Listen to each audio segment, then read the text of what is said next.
I've never been as happy as right now, but shit, I gotta cope with the fact that it dies down. Cause in the end, I just wake up salty, start my day with a pot of black coffee.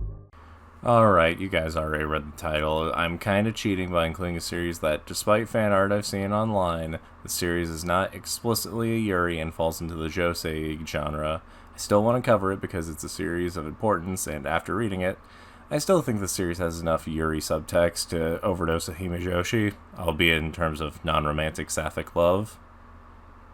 Originally released all the way back in 1999 and starring its serialization in Cookie magazine in the year 2000, Nana, written and illustrated by Ai Yazawa, is a coming-of-age story about two girls both named Nana who become friends as they move to Tokyo to follow their dreams, one to become a famous musician and the other in pursuit of romance. For the sake of simplicity, and because I don't want to keep writing Nana O and Nana K, much like the author, I'm going to refer to Nana Komatsu as Hachi for the rest of the video, yes, like a dog. We also follow the lives of Nana's bandmates in Blast and their rival band Trap Nest, whose guitarist Ren is also Nana's boyfriend and former Blast member. The series does have quite the large run despite its low chapter count. It makes up for it by being a far wordier manga, and by having longer chapters due to it being a monthly serialization, as not counting side stories and the bonus sections at the end of volumes. There's only 84 chapters that ran until May of 2009, where the series still currently sits on indefinite hiatus due to Yazawa's health. However, with the 25th anniversary of the series last year and release of new editions, maybe it's possible for continuation that the author's been wanting to do and even has a bit of a plan for. Will the series live up to the hype? Let's just ignore the fact that I already know the answer since I wrote the script and I've already read the manga. Let's look at the classic award-winning series for a month based on a category it doesn't even technically fall into properly, but we'll get there. Let's read Nana. Also, heads up, there will be spoilers, so if you're interested by this while I'm talking about it, there will be a point to take a break so you can go read it before I get into the spoilery stuff. You've been warned. Like mentioned above, Nana follows two girls who share the same name and even the same age, meeting on the same train to Tokyo.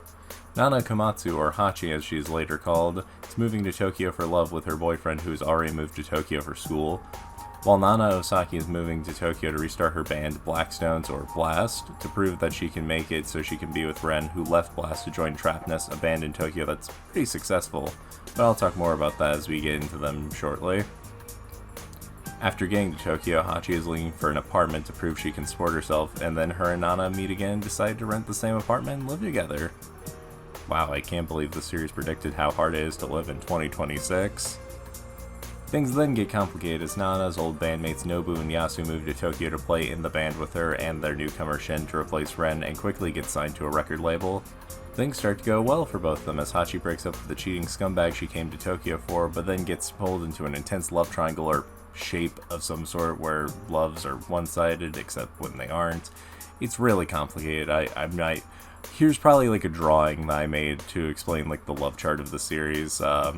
If I miss something, I don't care. The drama only intensifies as tabloids try to get the scoop on Nana since she is the hottest thing since sliced bread, only complicating their relationship more. Is this what teenage girls loved in their dramas in the 2000s? Because I'm kind of loving this. What really sold me on the series is the characters and their dynamics. While I do like Nana a bit more than I like Hachi, both of them work well as protagonists and bounce well off of each other when things are good. She may be a bit cold with her approach to things due to her rough backstory of being abandoned by her mother and living with her grandma until her death when she was 15. Her desire to become a musician may be about her pride so she can be with Ren, who's really famous, but she does genuinely love her bandmates and wants to succeed for Hachi, who becomes a fan almost immediately. Meanwhile, Hachi has a normal family life, but is kind of a baby in terms of her personality.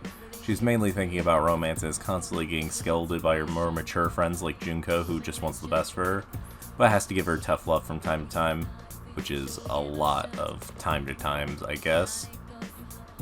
But through the series and her toxic relationships with characters like Takumi, she does grow to become a bit more independent.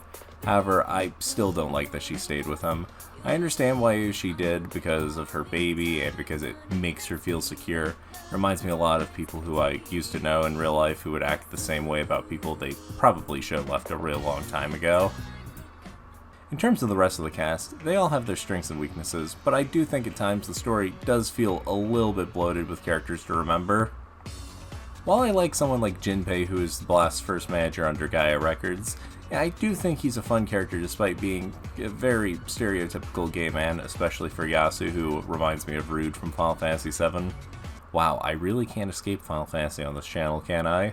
I think after Masato, no, not that Masato, because that's definitely not a strange plot thread to follow later, should have taken Jinpei's place in the story after she's hired as another manager for the band.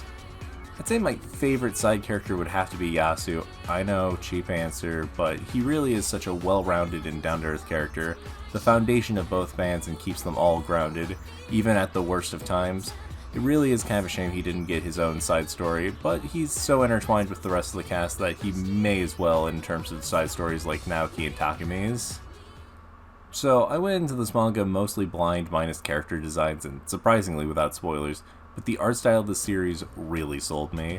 While there are a lot of characters with different outfits, they're all fairly distinct, with only some getting confused for me, mainly Nobu and Shin in some panels that are more silly in terms of the art style. I also love the use of real images for a lot of the backgrounds, and some shots of just items painted over to mix well with the rest of the world, just chef's kiss. The series does really well to capture the look and feel of the time that it was created. While I wasn't really conscious enough for it at the time, looking back on the 2000s still fills me with this nostalgic itch, and Nana just is able to scratch it easy.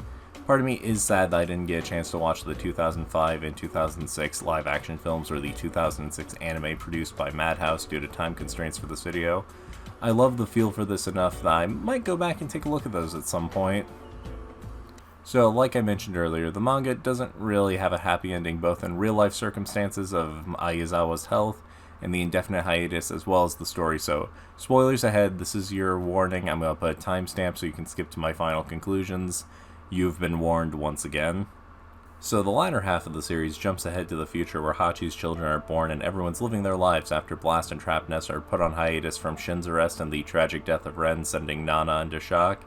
This flash forward to the future also has Hachi and her friends looking for Nana after a supposed death, and possibly being hidden out in England. My thoughts on where it ends does leave a bit of a bitter taste in my mouth, because the series seemed really close to an ending, and even confirmed by Aizawa herself that it was in the final stages.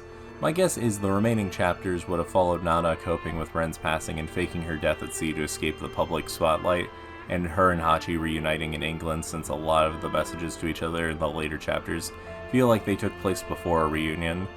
I did say the series is not a Yuri, but maybe in this fanfiction of an ending I have, maybe they could just kiss a little, just kiss a little again. It's fine, guys. To wrap things up here, I do think Nana is a classic that people should read now. It's a very high 8 or low 9 out of 10 on my scale, and despite the lack of a proper conclusion, with some chapters not even in tankobon form yet, and likely will be released in the new 25th anniversary editions of the series. From its amazing characters and stellar artwork, the series kept me reading, and even with a deadline to get these videos out, I didn't feel like I was needing to rush because I was just reading 2 to 4 volumes a day. So please pick up the series from your local bookstore or your public library and just give it a good read. Thank you to everyone who sat through to the end of the video. Please make sure to like, comment, and subscribe for more, and share this around with friends needing a good read from the 2000s. I will see you guys back next week for the finale of this Yuri full month. Time for me to go wrangle Nixora back into here for that one. See y'all next time.